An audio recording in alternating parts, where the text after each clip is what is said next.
তো আসামি গভীর রাত্রে দীর্ঘক্ষণ কথা বলতে গত 16ই জুন প্রায় 3:30টার দিকে আসামির মোবাইল থেকে ভিকটিমকে ফোন করা হয়। প্রায় ওখানে 50 মিনিট 12 সেকেন্ড তারা কথা বলে। তাহলে একজন শিক্ষক এবং স্টুডেন্টের মধ্যে এমন কোনো কথোপকথন হতে পারে না লেখাপড়ার বিষয়ে, যেটা গভীর রাতে করতে হয়। শিক্ষার্থী যে মারা গেছে তার সাথে আপনার সম্পর্ক কি ছিল? ওই আমার স্টুডেন্ট ছিল, ওরা ব্যাচে পড়তো, 4 জন একসাথে ব্যাচে পড়তো।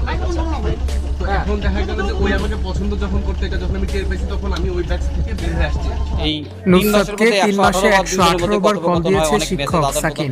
এমনকি মৃত্যুর আগেও নুসরাতের সাথে সাকিনের 4 বার ফোনে কথা হয়েছে। শেষবার 50 মিনিটের দীর্ঘ সময় ধরে তারা ফোনে কথা বলে। এবার রিমান্ডে সব সত্যতা স্বীকার করেছে শিক্ষক সাকিন। এবার নুসরাতের মৃত্যু নিয়ে নতুন চাঞ্চল্যকর তথ্য সামনে এসেছে, যাতে ফেঁসে গেছে তার শিক্ষক সাকিন।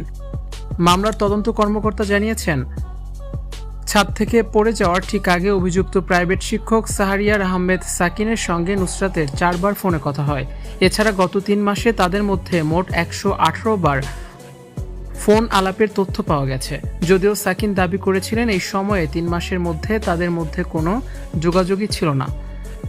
সাকিন মিথ্যে বলেছিলেন। সাকিনের 3 দিনের রিমান্ডের আবেদন করলে 1 দিনের রিমান্ড মঞ্জুর করা হয়। শুনানিতে মামলার তদন্ত কর্মকর্তা কোতোয়ালি থানার ওসি রফিকুল ইসলাম আদালতকে বলেন, সিডিআর বিশ্লেষণে দেখা গেছে গত 3 মাসে নুসরাত ও সাকিনের মধ্যে 118 বার ফোনে কথা হয়েছে। ছাদ থেকে পড়ে যাওয়ার আগেও তাদের মধ্যে 4 দফা ফোনে কথোপকথন হয়। এছাড়াও গত 16ই জুন ভোর 3:46 তারা টানা প্রায় 50 মিনিট ফোনে কথা বলেছেন। সাকিন প্রেমের বিষয় অস্বীকার করলেও সিডিআর বিশ্লেষণে এমনই চাঞ্চল্যকর তথ্য পাওয়া যায়।